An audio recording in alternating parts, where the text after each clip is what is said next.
Hey guys, welcome to the Neglected Podcast. This podcast is not to change your mind, but to invite you into somebody else's narrative. This is a podcast to give a voice to the neglected. It is also an opportunity for all of us to engage.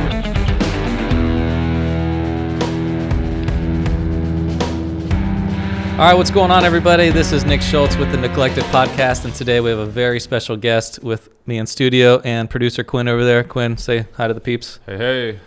All right, we got my boy Rodney. What's up, everyone? Now, Rodney, why don't you tell people how we know each other? I've got my version. I want to hear your version. I think we met at our kids' elementary school. Is that correct? They were in the same class or something like that? That's correct. Well, your son played basketball with my son before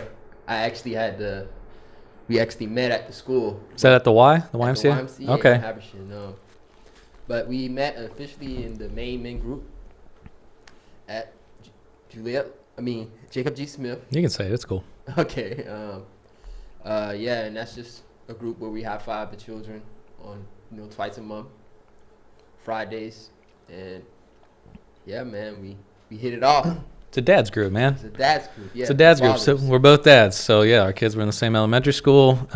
Your son is 9 now. My son's 8, going to be turning 9. We're in the same class, and just do a little bragging on you because I know you're not going to do it, but like you are the most joyful classroom dad helper I've ever seen. You're there for the field trips. You're there for the park. You're there to help out, serve, whether there's parties in the class. Like you're just there with a joyful heart, and you like being there for your son and for the kids. So I appreciate that. I love it. It's fun, man. I take pride in that. And you're really good at giving high fives on Friday mornings with me. Yeah, man. I'm popular now, You are popular. And so you do that, but also you got a great smile, man. I'll just be honest. Like Quinn, he's got one of those smiles like you feel warm on the inside when he smiles. He's just got that natural smile. Plus you got the sweet gold teeth, dude. If people are listening on the podcast and not watching the video, like he's got some sweet gold teeth that man. Not many people can pull off. Yeah, I know. Can any white person actually pull off gold teeth? I mean, you can be whoever you want, man. That's my whole thing with it. Like, But would it look good? would it look good? I mean, yeah, I think so. I love gold. It's my favorite color. So Yeah, you're rocking the bling over there too, man. yeah, man. And Making it look good. The kids love it. So that's my main thing with it. I want to be a positive role model. So that's what they look. That's what they like. Oh yeah, So- that's how my kids like. Oh, Mr. Rodney. Oh yeah, he's the one with the gold teeth. I'm like, yeah, and he makes it look good, man. He makes it look man. real good. Speaking of gold teeth, though, this is way off topic. I wasn't planning on starting with this, but man, when I was growing up, if somebody had gold teeth, like in my neighborhood, what it was thought of in a predominantly white neighborhood, it's like, man, if somebody has gold teeth, they're like a thug or something. Yeah. And that's just In my neighborhood too. Really. Yeah. That's So- that's the automatic judgment, And that's why I chose.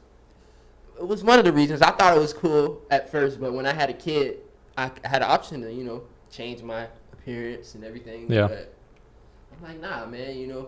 I'm gonna be me, and this is how I'm coming. If you like it, if you don't, and it kind of affected the church a little bit.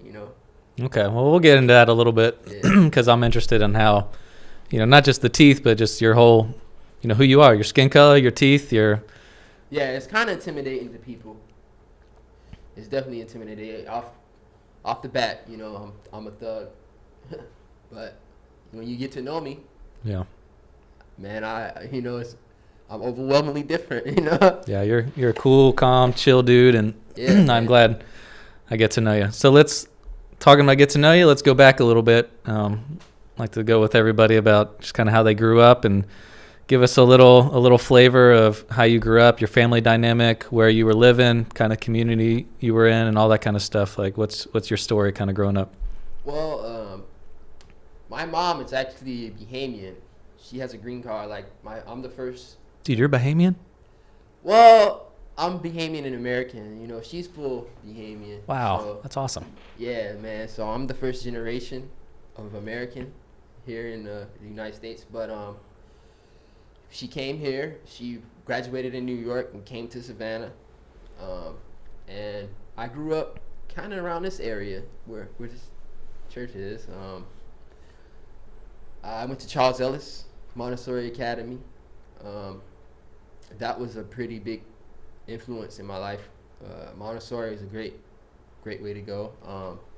I grew up in kind of rough neighborhoods. My stepfather, my dad was not really in my life a lot. He was there, but it was more so if I reached out to him, like, I was stubborn. I felt like, I didn't ask to be here. I think you should call me, You don't want me, I'm not calling you. Yeah, you know. So, but my mom, she established a relationship with this guy. He's my stepfather.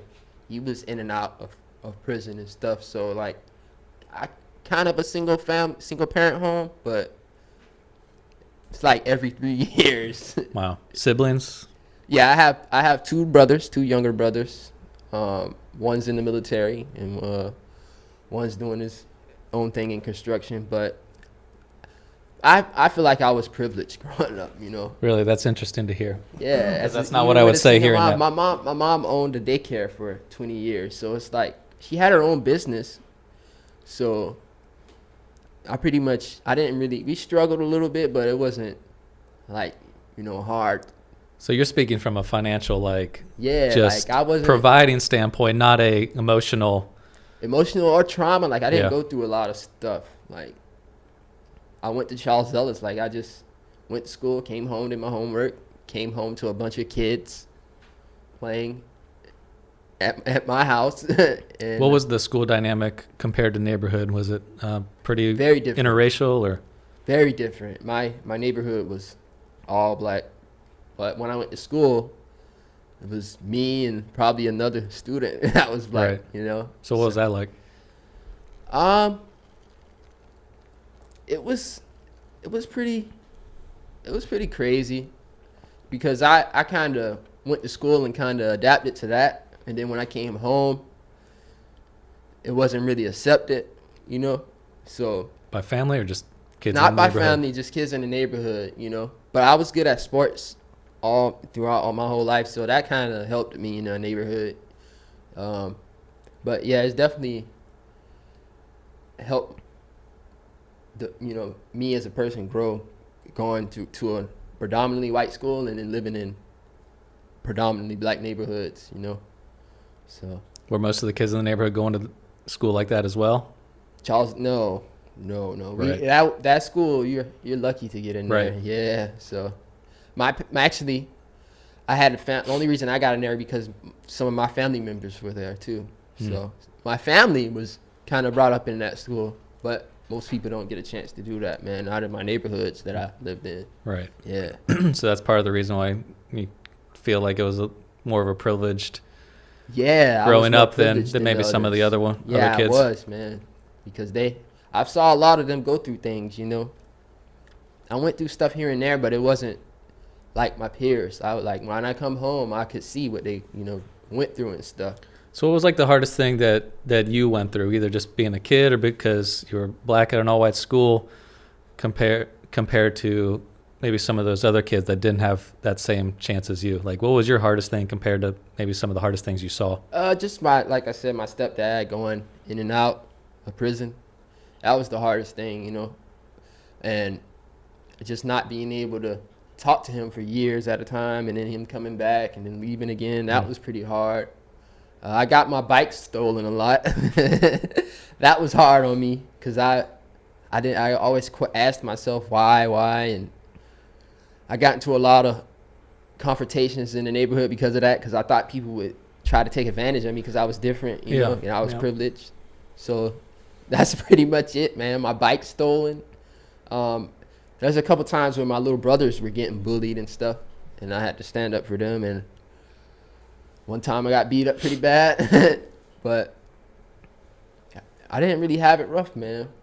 It was pretty good. So what were some of the things, like the other kids in your neighborhood, some the friends or whatever, they had to go through that maybe you did, that you saw? Man, I've seen kids get molested. I've seen kids get abused. Like physically? Physically, yeah. Even at school. Like, it's like I said, you're privileged to go to that school, man. Some of the kids that were black were getting abused going to that school, man. So that was their way. The school was away from everything for them. I've seen drugs, a lot of drugs. Yeah. So, I've seen kids get taken away from their parents. That was hard. One day at school, I seen a kid get taken away from his parents, man. He was just screaming, yelling. Like going into foster care kind of thing? Yeah, and I was wondering what's going on, you know. He was just crying. He was one of my friends. Mm-hmm. And then I saw them taking his mom away, and I never seen him again after that. So I was like, that really messed me up. And then he lived down the street from me, and no one was at the home. I would go and check on him. No one was there. That was pretty rough. That was probably the roughest too. I lost a friend, man. Good one. Yeah, man, it's pretty scary. Yeah, abuse I seen kids get abused bad though. That was hard too. So explain to me kind of the transition from that elementary school, then going into high school. You went to Jenkins, right? Yeah. And what was that transition like? Because that's different, man. Yeah, that is different, man. That was rough. Very rough. Like I said, I went to a Montessori school. We had a lot of freedom to do a lot of things, and it was predominantly white. But when I went to a public high school, oh man, there's more girls, there's more drugs, there's more everything. So I kind of just and it was much more diverse there than it was at your elementary school too, or no? It was a lot more diverse, but it kind of switched. It was like more predominantly black, and less white. So yeah, it was crazy. It wasn't what I was used to, man. And, I just started experimenting with a lot of stuff, talking to girls and stuff. Do you feel like you fit in when you went there, or you had to adjust who you were a little bit? My 9th grade year, I had to kind of fit in, adjust a little bit. But my 10th grade year, I became pretty popular, you know. All right, I'll ask you like this too, because I'm just interested. Like, do you feel like you had to be, I don't know, a better way to put it, but just like more black than you were when you were in Montessori school? Like you had to adjust who you were, and like what that looked like for you, just that what you had to consciously do, either whether you wanted to or not, that pressure. Yeah, I definitely did. Outside of school, I always was focused on academics, so like I definitely had to take my inner, I would say hood, inner hood. I had to bring that to school, man, and because if I act a certain type of way, they would try to expose me and all kind of stuff. So, I mean, it wasn't that bad, but I did have to act a little more, you know, tone it down a little bit as far as speaking, you know, articulate myself differently and stuff. Sure. Yeah, and even dressing different. Well, uniform came in the picture then, but that probably saved me too. But yeah, I did have to act a little more black, man. So when you're getting older and you're a black teenager, are there different things that you're experiencing or noticing as you're slowly becoming a man that are going on in the community or society that you're looked at any differently? Maybe either at school or out in the streets in the community, like some way now that you're, you know what I mean? You're more of an older man now, and you get viewed as like maybe people stereotyping or expecting you to be like this. Yeah, and you're like, hey man, I'm all this. You don't know. Yeah, actually, when I went to high school, I transitioned to Better Neighborhood too. So like, yeah, that perspective of me as a young black man or a young black kid was a lot different. Like, I kind of sometimes felt like, oh, automatically, like you said, you're a thug, you're this, you're that, and just other people got privileges that I didn't, you know.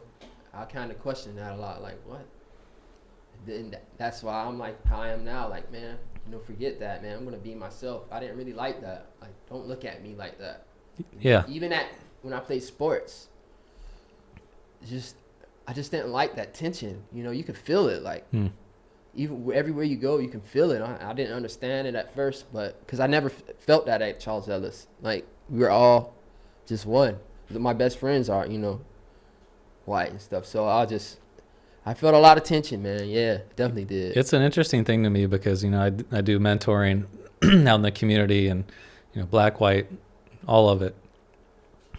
And I've worked with all different age groups, over my life too. And it's just something weird and different, like that tension you said of when they're younger black kids, black boys in like elementary school or something, they're that age. It's like, oh, they're real cute and just like everybody else. And then slowly, like something just happens to people, especially, a lot of white people. Unfortunately, just their view of when that black boy starts becoming a black teenager and slowly becoming a black man, how they're looked at differently and treated differently. I know that's hard to hear for some people, but it's just, it is weird and it's strange. It's man. Like I said, man, I went to Ellis. I used to go play home with my friends, play with them. I would have play dates and stuff. But in high school, man, it's hard to have a play date with someone because their parents don't really, they're like, nah, you're not. Uncomfortable with you. Yeah, you're not. Even though they don't know you. Yeah, like we have to take you out to dinner first or something, like kind of interrogate me before I can come over to their house. I never had that, man. I used to go play at my friend's house all the time. Yeah. In elementary and middle school. Like, it was nothing. Sleepovers, even coming to my house. They would not allow their kids to come to my house. Yeah. Even though I stayed in a good neighborhood, but it was just, I don't know.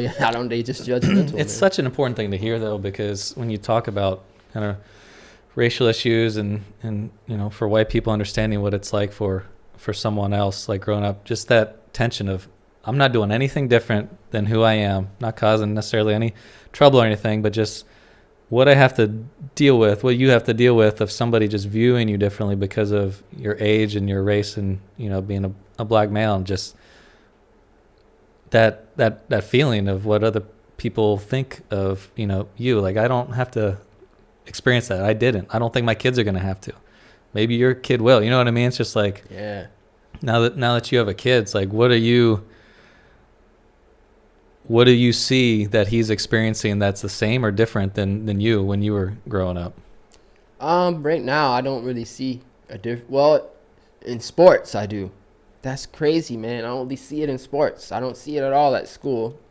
I mean, he's privileged. He goes to Jacob G. Smith. I think that's a pretty good school. It's pretty diverse. Yeah, it's pretty diverse. So it's like, I don't really deal with that in school.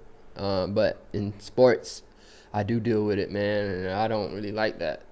And I come as I am, man. I mean, I don't know if it's me. I'm giving my son a bad, look, because I come like I am, man. They should accept me. So I just try to put him in diverse situations, to prepare him for that. What's he playing? Basketball? Anything else? His favorites are sports. I mean, his favorites are soccer. He likes sports. That's good. Yeah, soccer, baseball, and basketball. He doesn't like contact. So. I don't either, man. I appreciate that. Yeah, but right now he's playing baseball and soccer for fall. But and it's still uncomfortable. He doesn't feel the uncomfortableness. Like, he doesn't feel the tension. But you do. But I do. Yeah, I definitely do, man. No, I try to interact with everyone, and I'm always the hands-on parent. Like, I'm always volunteering, trying my best, man. That's all I can really do to show him that. Don't be afraid. It's frustrating, man. I've seen that growing up when I didn't play a whole lot when I was in high school and stuff like that, but like my brothers did and stuff. And whether it's a select team, neighborhood team, whatever, if there's like, one or two black kids on the team, whether it's all white, the scrutiny of how parents look at how that black kid plays is just naturally, whether they admit it or not, sometimes a lot harsher than they do with the white kids. Like, hey, that white kid doesn't pass. Like, oh, he needs to learn how to pass and, that kind of stuff. The black boy's out there dribbling, and it's not passing as much as one thinks he's a show off, a ball hog, showtime. Oh, that's how they play. You know what I mean? It's like just crazy stuff like that.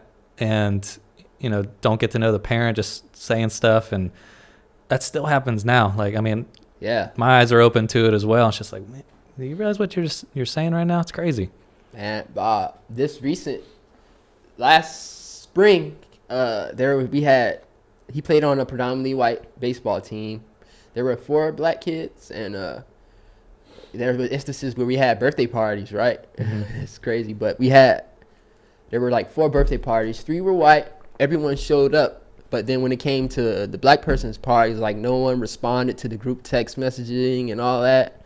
I was like, I mean, what's like, that just threw me off. I'm like, I didn't want to even invite anyone to my son's birthday party after that. You know, I wanted to invite the whole baseball team, but I didn't want to tell my son that no one, you know, wanted to participate. I don't know how he would take that. But that's definitely something that, I don't know, I got to figure out. I got to figure out how to solve that, man. You know, that's my whole goal, man. Just trying to, I can't fix it myself, but I just want to put my son in those situations where he can figure out a master plan and not, you know, be diverse. Yep. Look at you hitting the table, man. Oh yeah. You said you were a nice, calm guy. And now you're hitting the table. I knew it was coming. People don't think they're gonna do it, but they do. Yeah, man. You're good. No, that's why it's important to have these kind of conversations and realize that, hey, other people can have conversations with someone that's different than them, and how much it means. Like, oh, what can I do if I'm white or whatever? Well, if you got somebody like Rodney who's got, you know, his son's on your team, and he's like the only one or one of the only, you know, black kids and black families on the team, and you go over there and get to know them instead of just assuming you think you know what's going on with them. Like, that's a big deal. Yeah. Not all do it, but it does happen, man. Yeah.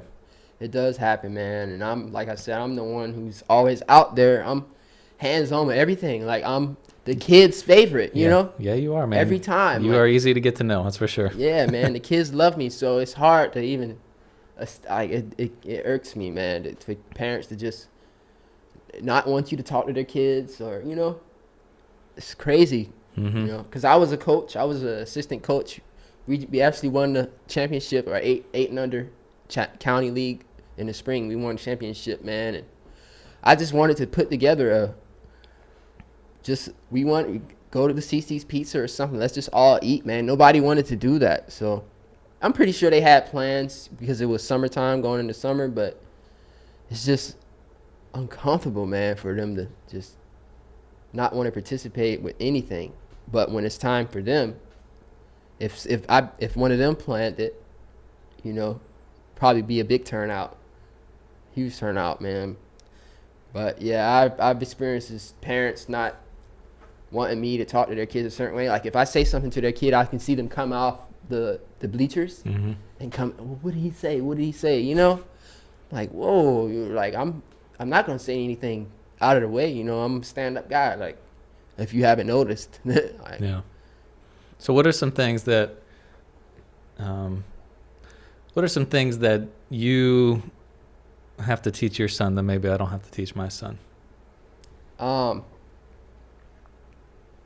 And there's a lot of avenues there, from, you know, school stuff to just being, when he gets older and he's a young black man in the community or in the streets or experiencing things that I would just never would have thought of. You know what I mean?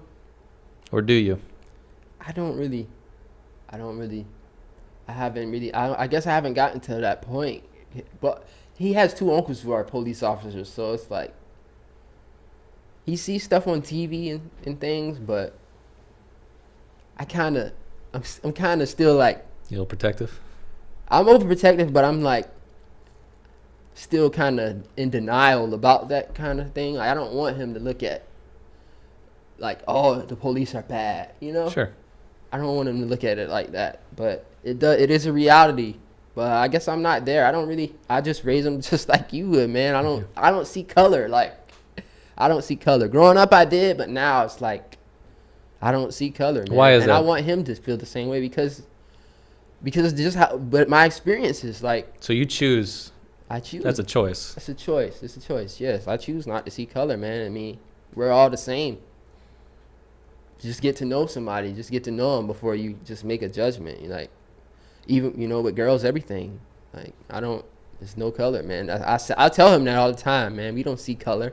He knows. He's like, oh, I want hair like Michael Jackson. Which Michael Jackson? Which one?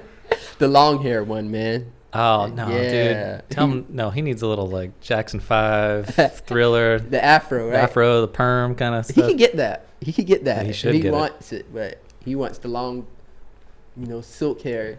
But All right, well, I'll have to talk to him. That's yeah, but man, there's nothing. I mean, he sees little things when he's playing sports, but I just kind of brush it off, tell him to brush it off. But I guess eventually I will have to sit him down. But he's, like I said, he just turned 9. I don't really explain a lot of stuff to him about color, man. I don't, because see, that's so interesting to me because like I'm pretty sure I will. I want my kids to notice it. Yeah. And not because, hey, this color's like this color's like, because you need to know, you need to be looking out for everybody. And it's like I want them, it's like you need different color in your life, at least from where I'm coming, my perspective. Like I'm growing up and all white and kind of stuff, and my kids, like it's like I want you to have friends that are different colors growing up. Not that you're like, oh, I need one here, and you're choosing and having some quote or anything, but for me, I want them to know like you need diversity in your life, and it's not even just a color thing. It's people that believe different things. It's people that have different issues going on. Like have some diversity, and if you're only around people all the time that think and look and act just like you, then you're going to become just all of what they think. And I'm not worried about it, but it's just interesting, the perspectives, because coming from a minority standpoint to a majority standpoint where I'm at, I'm like, man, you better notice. And like we're caring for people, all people. Yeah. And that's super important, so that when they do grow up, they're not just used to. Yeah. I guess that comes with me growing up diverse too, But sports has a lot to do with it, man. I try to keep him in sports just so he can learn different backgrounds, man. My son doesn't really, he takes more to art. But the only way I can really teach him, about diversity is sports. Like that's my main thing, I learned a lot. I made a lot of relationships through sports. I mean, Jacobs G's diverse. It's a lot more diverse than Charles Ellis. Like my middle school, we had maybe 80 people that graduated when I graduated, and it was only 4 black kids. So I've had a lot of great experiences there, but. So how do you see Savannah right now from when you grew up, and you're in an adult perspective?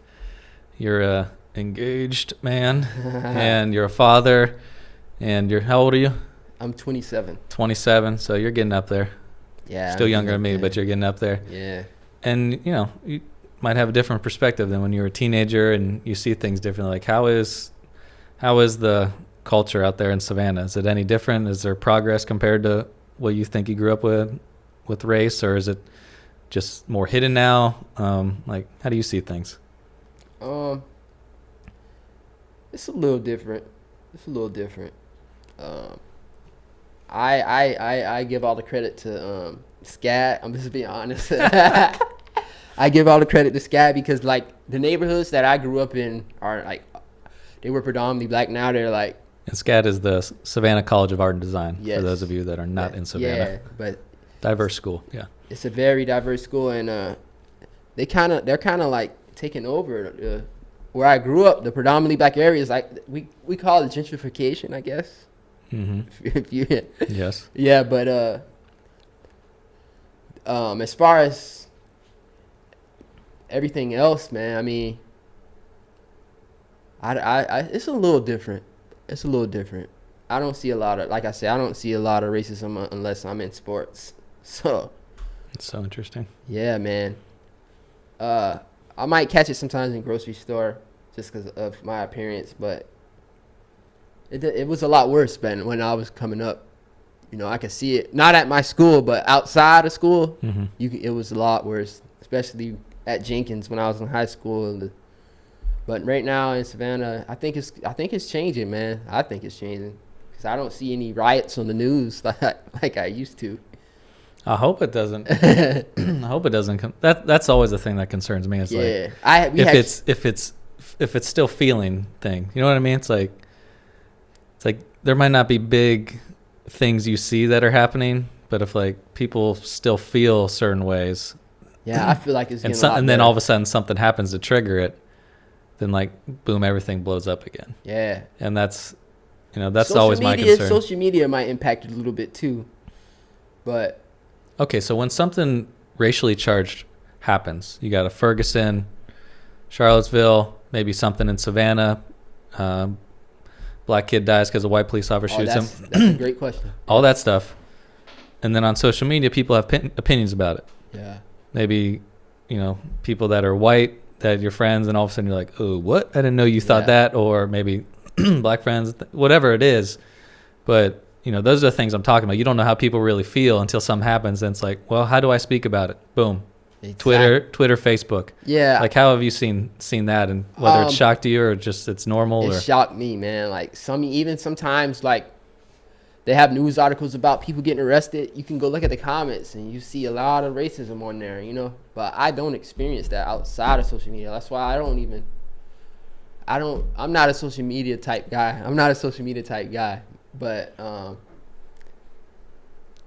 all my social media is for is just leading by example, trying to be a positive role model to my kid and other kids. But I definitely see a lot of backlash when movements like that are just come upon us, like the Ferguson and the Trayvon Martin and all that stuff. Like it does cause a little tension now. It does. I'm not going to ignore it's it. a lot of tension, It's Rodney. a lot of tension. I do see that, but I try to stay away from it, I guess that's just me as a person. I try to stay away from all of that stuff. I can't hide from it, but I can put myself in positions to where I don't have to deal with it. Do you feel like it's your job at all to educate people or white friends if they say something that might be racist, whether it's on social media or not, and you have the ability to say like, hey man, that wasn't cool, or No, I want you to talk to me about that, or like you are just kind of No, I don't. I don't It's wanna not my engage in it. job. No, it's not my job, because I'm pretty sure they hear it all the time. It's not my job. I just lead by example. I just show them. Like I have racist friends, Like I have white friends that don't really like black people, but they like me, why? So, I mean, I guess they like me 'Cause as you're- a person, man. I mean, I don't know. So I like, don't know. so Giovanna, who co-hosts this sometimes, she likes to sometimes say that sometimes she's been the token black friend for white people. So That too. they feel comfortable with her as the one kind of black friend, and man, I'm diverse. I have a black friend, and so that gives me freedom to kind of think how I want to think, say what I want to say, because I do. Look, I have a black friend, and yeah, I do generally care about them. But then all of a sudden, when racial things happen or something comes up, I can still have these views, but I'm not racist because, hey, Rodney's my friend and I feel comfortable with him.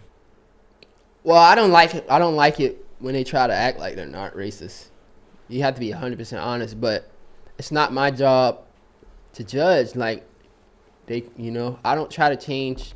I just lead by example, man. I don't try to change their opinion, but I don't consider myself a token black. There's been times where I had to stand up for some of my white friends, man, because Yeah.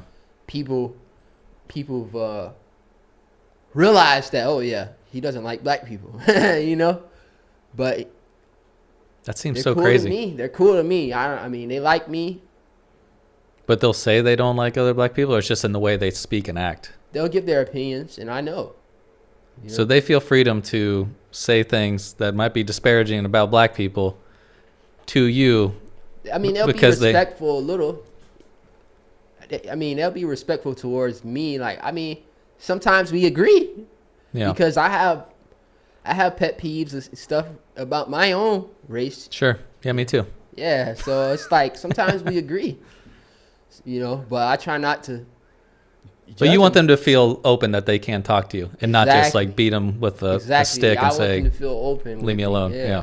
Yeah, I want them to be cordial. So, yeah. That's cool, man. It's nice that they feel comfortable with you. Yeah, I have To do that. I have a lot of friends like that. Honestly, like a lot of white friends that are kind of prejudiced. Mm-hmm. And that's what I like about you, is that you are approachable and people can come talk to you, even if it's they think things or feel things that are offensive towards, your skin color or who you are, but you're still in that place where you can speak to them, they can be heard, and you also have the authority to influence them as well. Exactly. And that's what I want to do. I feel like that's my purpose, honestly. I feel like that's my purpose, man. To influence them and just show that not everyone who looks like me is this type of person, Like we all, you can have a friend that's honest, that's going to have your back, and that's not going to,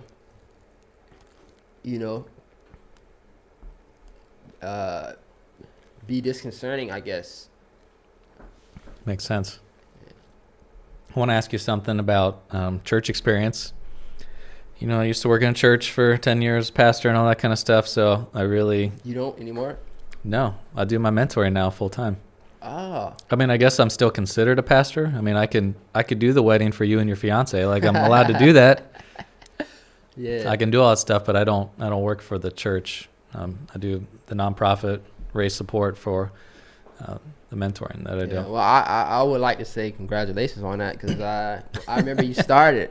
I remember when you first started, man. Yeah, we had that conversation at the coffee shop. Yeah, exactly. And I've seen you evolve, man. I've seen the evolution. So, yeah, man, congratulations on that. I like that, man. You inspired me to do things, man. You trying to make me cry? Is that what you're doing? No, I just want to congratulate you, man, because people don't live up to, what they talk about. So, and you're one of them that does, man. So I want to congratulate you, man. Congratulations. Thank you. I don't know what to say. I do appreciate that. And we'll talk about kind of your dreams and what you want to do here in a little bit. But I want to bounce back to the church experience again. Yeah. Because we had a conversation even just last week about, I'm just super interested in kind of church culture, where people have been, what they've experienced, whether it's predominantly white, predominantly black, maybe a different ethnic church, multiracial church, and their experiences and why they do or don't go and what they're looking for. And you kind of mentioned one of your experiences. And so I'd like you to maybe share with everybody, maybe starting from childhood or teenager, were you involved in church? What kind of church was it? And then we'll go from there. Yeah, I definitely grew up in church, man. Baptist. Southern Baptist? Southern Baptist, man. I grew up in the Southern Baptist church. A lot of bad experiences. But as I got older, I started getting knocks on the door from other, predominantly white churches, and I wanted to, I got.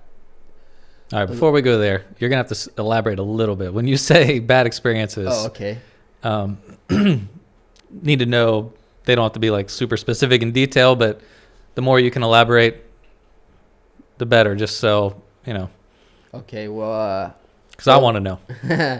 Well, I had the earliest experiences was where one of the people who were ministering the Sunday school, I guess. Yeah. He was involved with someone outside of church that was dealing drugs. And really? It kind of turned my perspective the other way. Like, I was like, wow. So he's ministering us, but I see him doing this with this guy outside of church, and having affairs and all type of stuff, know. That kind of impacted me differently. Like, I just didn't like that. And one other incident was I had a bad hair day, man. Like, I had a bad hair day. I woke up. I wanted to go to church, So I went to church, but I slipped on a hat, trying to avoid exposing my bad hair day, man. I went into church. I sat down with my mom, and just the guy was, I guess he was a deacon or usher. He was just like, take off your hat, just telling me to put it off. I'm like, no, man, I don't want to take off my hat. And he came over and aggressively tried to take off my hat for me. Physically, man. Really? Yeah, wow. Man. And my mom's sitting next to me, and she's kind of like, she wasn't really paying attention, but she didn't have a problem with it. So I got angry, I stood up. I kept my hat on, and I went to the back of the church. There's like a chairs in the back you could sit down in, and I went back there, sat down, and he still came approaching me, man. So he took off my hat. He snatched it off and told me to get out. Like, he kept my hat and told me to walk out the church, man. And I never went back after that. That was the last straw there, man. You never went back permanently to any church, or just to that church? Because you said white people came knocking on your door. This was in high school. This was in high school. Oh, so you were older. Yeah, I was older, man. Oh, okay. In middle school, I probably wouldn't have cared about my hair. But, yeah, I like I said, I grew up in Southern Baptist, but as I got older, you know, elementary through middle, I used to get knocks on the door. And not really a lot of Southern Baptist people come knocking on your door, you know. No knock on them, but not a lot of them do that. So I started getting knocks on the door and visiting other churches that were predominantly white. And those were some of my best experiences, man. We went camping. There's this thing called RAs. I remember it. I don't know what it stood for, but it was like a Boy Scout type thing, you know, where we went on camping trips. After school, we'll go build stuff like wood shop work or just arts and crafts and stuff like that. And I actually enjoyed it, man. I did. Most of my good times, man, were in the predominantly white church. I didn't have really too many in the black church. Was it from the times you were outside the church and doing kind of events and fun stuff, or was it also just the kind of Sunday worship experience as well? Even the Sunday worship experience, like, I don't know if it was because I was with the children after school. I don't know if they kind of took me, they accepted me, you know, like it wasn't a lot of black people there. So when I went to the Sunday services, like everyone would, oh, thank you for coming. Like they were glad you were there. Everyone, yeah, man. I felt welcome, bro. Yeah. I did, man. But after that incident, I don't know why I went. I think my mom made me go that day. I wanted to go, but I wasn't really into religion in high school, you know. But that day, I think I was going through something. I think it was my stepdad. I just was looking for something, man. I went, and I got kicked out. So that was my last time going to a Southern Baptist church, at least. Yeah. Yeah. Did you go anywhere after that, or you been? I've been to. Or anything Methodist, recently? Anything Methodist, recently, or? A Methodist church.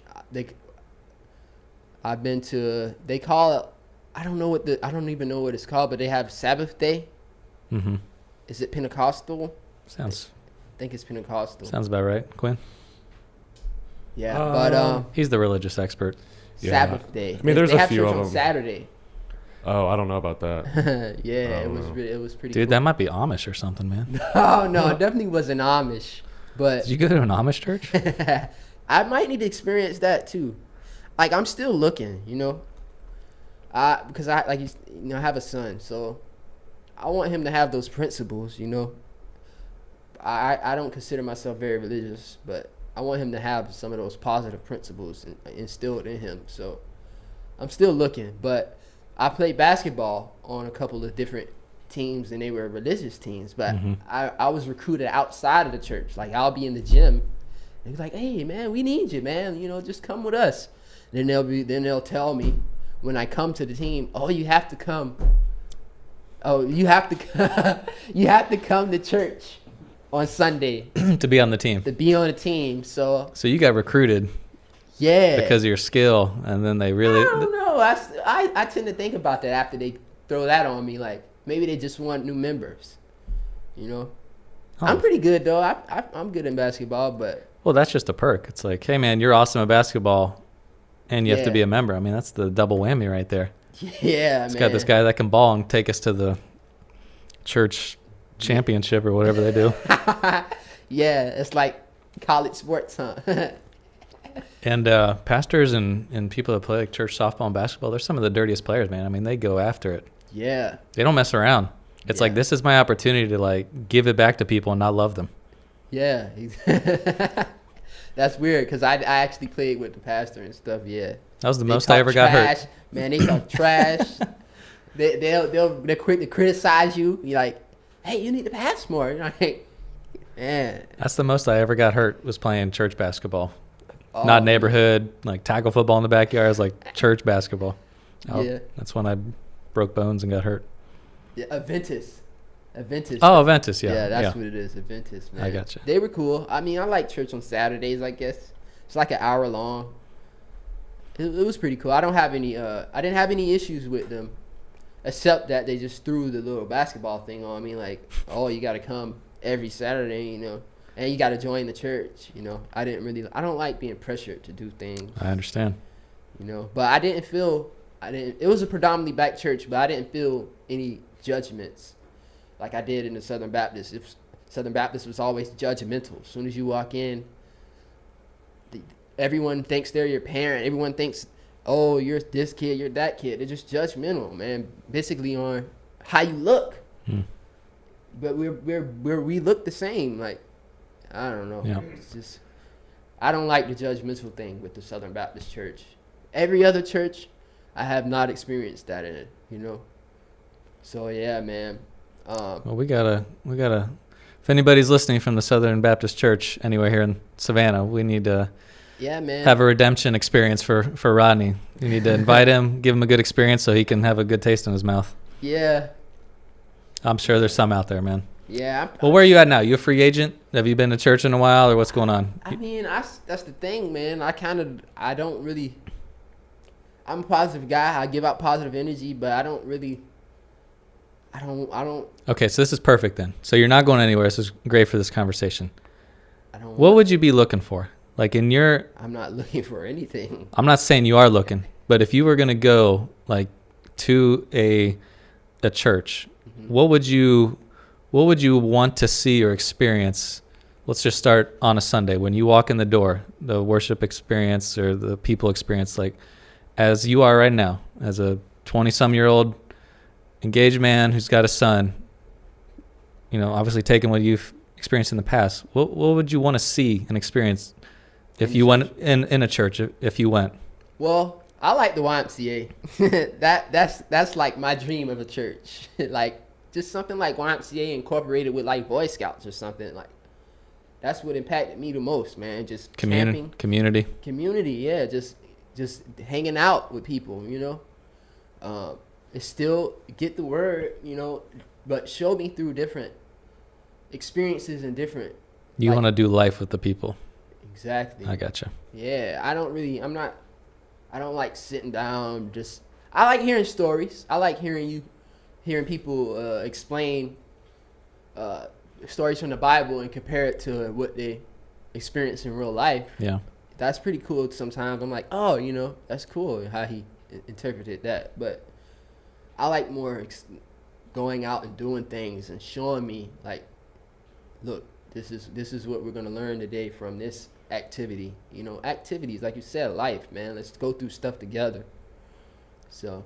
What do you think the church's role, or what would you want to see the church? I just mean like church in general. I'm not saying a specific one, a Southern Baptist or any kind of one, but just like Big C, any church in the community. What would you want to see or expect them to do, like in the community? What do you think the church's role is, if that makes sense? Like the church would be successful if they were doing these things, in your opinion. More sports. I think they'll be successful if they did more sports, man, because there's churches everywhere. And a little more going out to different neighborhoods that's not, you know, make it a little more diverse. What would they do, and what would you expect the church to do in the neighborhood you grew up in? Like if people of the church, of the local church, you know, a few blocks down or whatever, if they did this in our community, it would make a big difference. Like what would that be? Programs like self-enrichment, stuff like that. Do stuff for the kids who don't have parents, or grocery giveaways and stuff like that. So basic kind of holistic needs kind of stuff a little bit, like feed if they need it, clothes if they need it, classes for personal growth, classes, parenting growth, just, you know. Yeah, man, and sports. Like I said, sports is the big thing to bring people together, man. I'm a real pro sports guy. Even something like this, man, podcast or something, man. Just come let the kids talk. Just come let them talk to you. Don't So give them a voice too. give them a voice. Yeah, So, definitely. I think we mentioned that a little bit earlier as well, maybe in a previous conversation, but if you want to know how to serve people, you need to go talk to them about what their needs are and build a relationship Exactly. and what their opinion is, and not just figure it out in our building over here what we should do for them. But Yeah, but we have to figure out how to make it comfortable too, because like I said, there's other people like me, man, who don't feel comfortable in church, you know. So it's like you can reach out, but how are you gonna get them to get there? You know, how are they gonna get them to come? So I think sports, to me, like I'm not the Adventists for that, but they got me to come. They got me to come, man, and I like playing basketball. We have fun. We travel. You know, I got to know different members. It was cool, but they had their incentives, you know. so technically you're Adventist. No, I'm not. I think you are, because you're the star of the basketball team. So you are. No, I wasn't the star, but I enjoyed it. I never played sports for church before that. Yeah. So that was pretty cool. I would still say I'm Baptist. My favorite church was Southside Baptist, if I can name it. You just did. Okay. You can edit it out. Southside Baptist, man. That was an awesome church. That's the one I went camping with, like at least once a month. Yeah. Man, that was good for me, man. You know, my stepdad was gone. So just getting that out fishing, shooting BB guns and go-kart riding, like that was fun, man. Me and my little brothers, we had an awesome time there. So if you want to be technical, that's my favorite right there. Okay. So you like a lot more of a traditional style church and service and everything?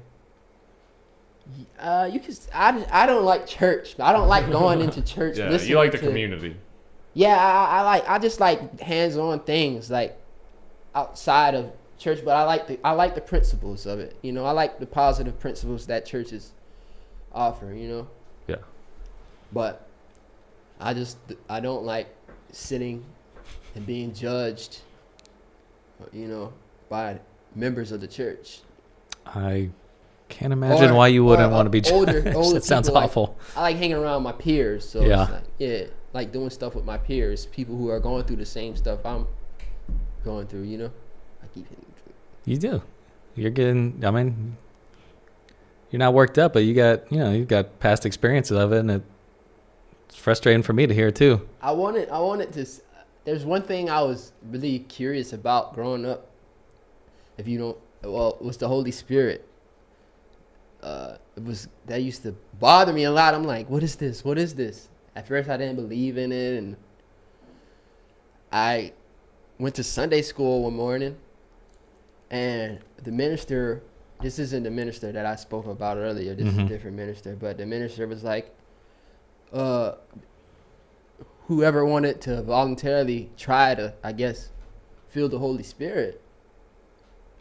I mean, we're going to get into that today. He was just telling us we're going to try to let you guys feel it, man. Oh, you're going to meet up, huh? Yeah, man. Nice. And I wasn't open to it. I'm like, I don't, man. It's a joke. I thought it was a joke.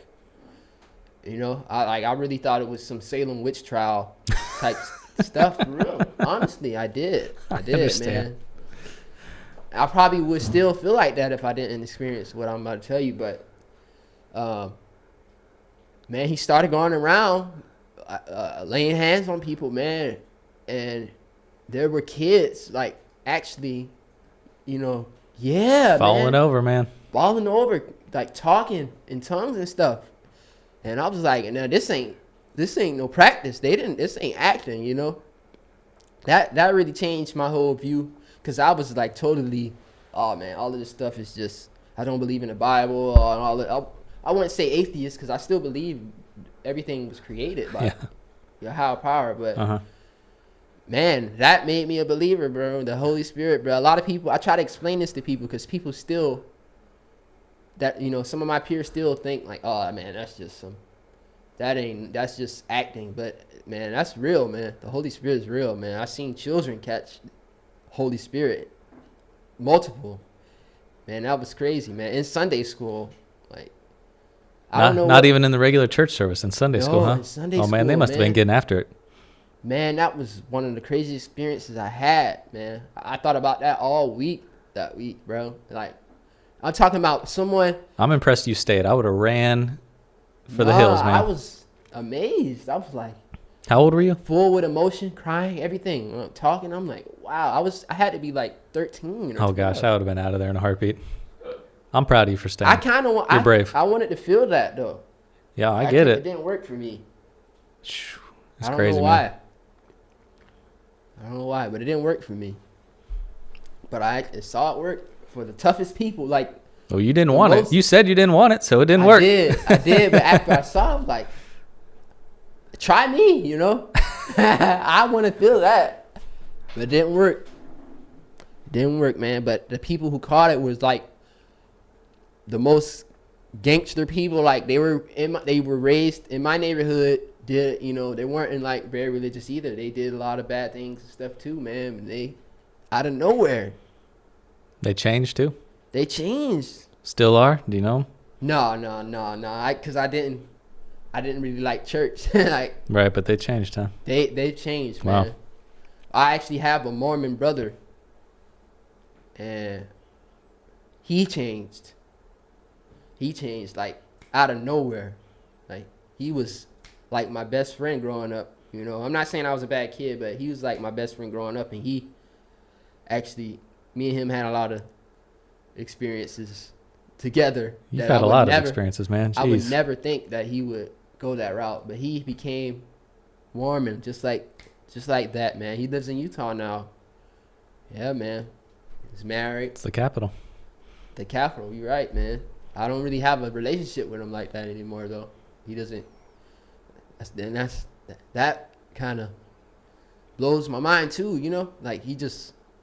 I don't know if that's a judgmental thing or what, but he doesn't talk to me or anything. We were best friends. Yeah. Yeah. I don't know. Dude, you've had a lot of interesting religious experiences, man. Yeah, that was the latest one though. Him. Well, speaking of experiences, I want to transition to kind of some of the stuff you're involved in now or you're wanting to do. Talk about your kind of dream and... Oh, yeah. Well, I mean, my dream is to open a fundraising company, a nonprofit. I just want to support charities like churches. Like, I support the church.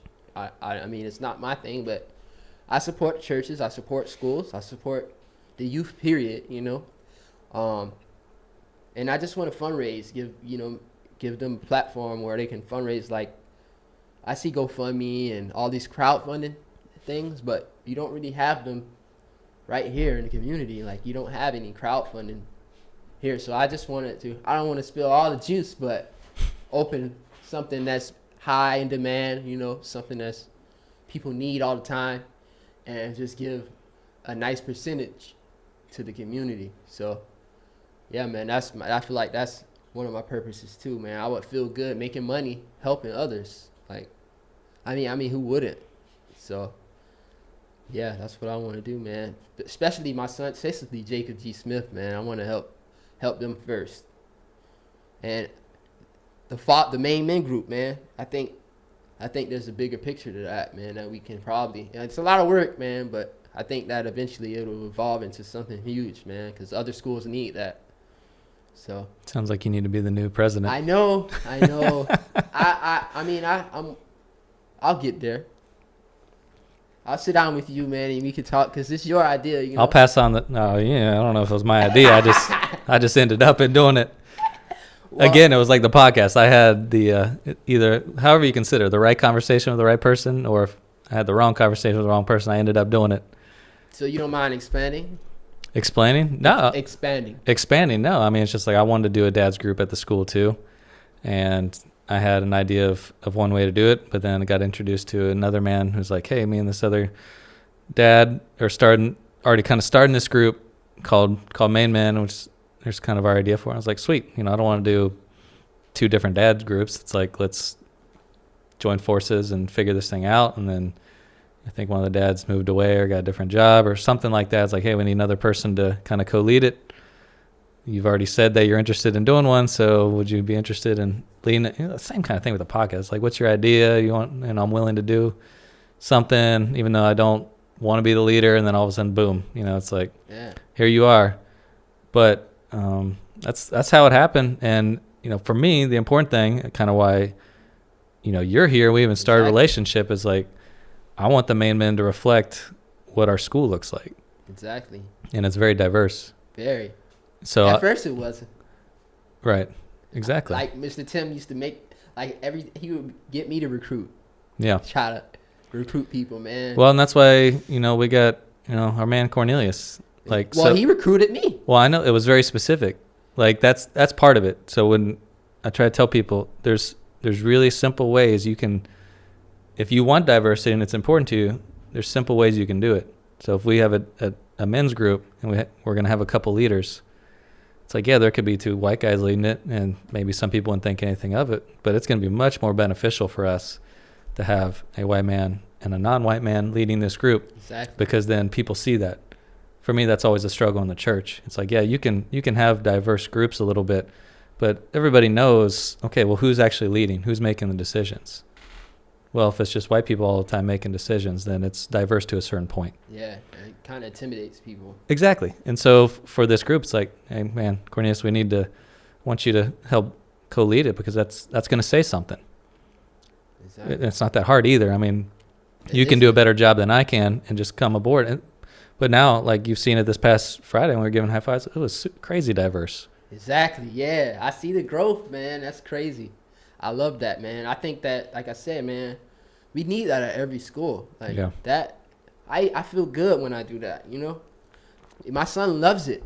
Like it made me. Definitely gave me some popularity. Like I said, man, I walked through the school, man, and I'm like, yeah. Then my son. You're the gold teeth high fiving super dad, man. Yeah. Super dad. Like, I love that, man. It's gratifying, man.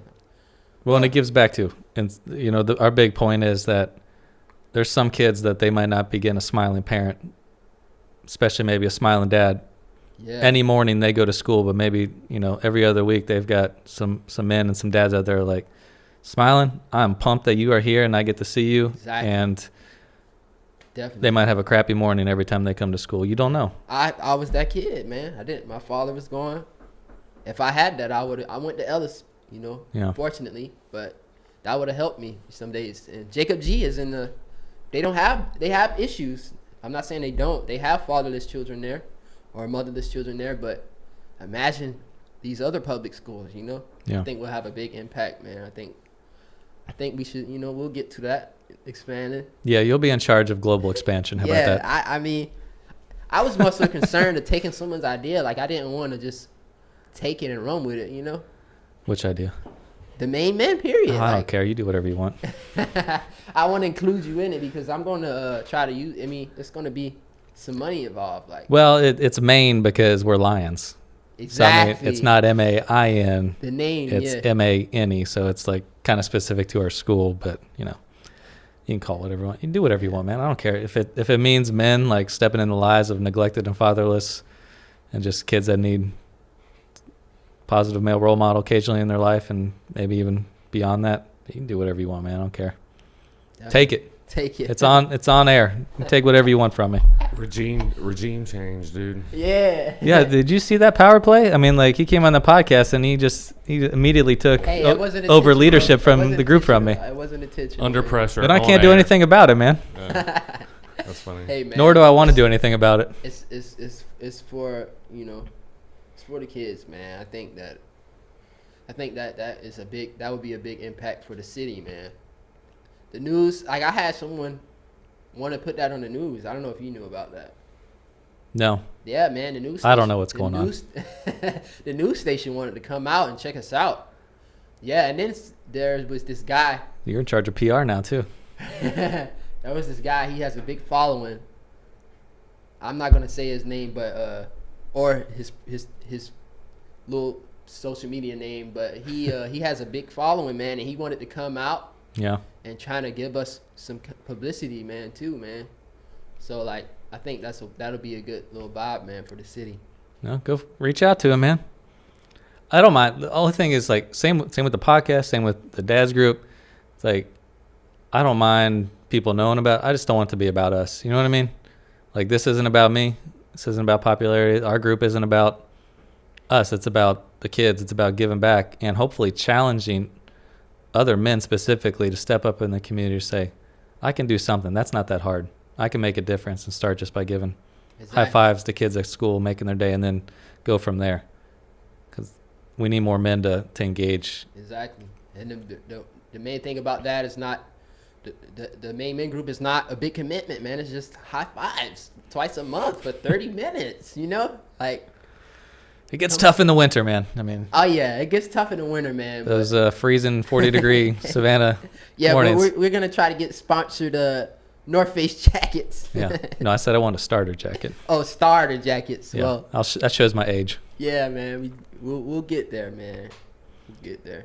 Cool, man. Well, I appreciate you. And kind of before we get stuff wrapped up in a little bit, I do want to give you an opportunity of you get a feel for what the podcast is about, how it can impact people, let other people share their stories and speak for voices that maybe don't get heard all the time.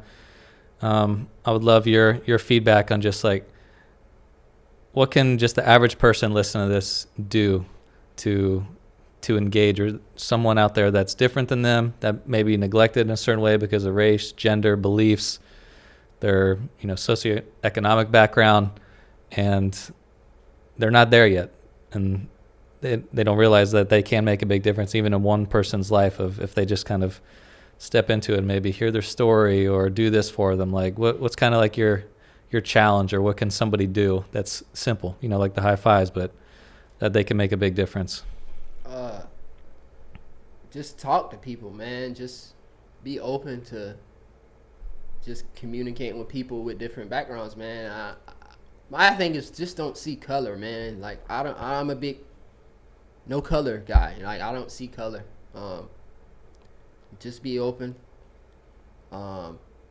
Be positive. Just give out positive energy, man, and talk to people. And that's about it, man. I don't really. As far as being neglected, man, I mean, I wouldn't consider I was neglected, but I just had a couple experiences. You were in that church. Yeah. That was jacked up, man. So you can think positive all you want, but that was jacked up. That was jacked up, man. But I didn't give up there. I still went to experience other churches. So just keep going, get what you're looking for, find it, and stay positive, man. That's it. Cool, man. You got if people want to contact you and try to get you on their church basketball team, or just ask your opinion on fundraising or any of those things, you got a social media handle or email or anything? We'll put it up on the screen too, but no, not at this moment. I'm not really big on that yet. Cool.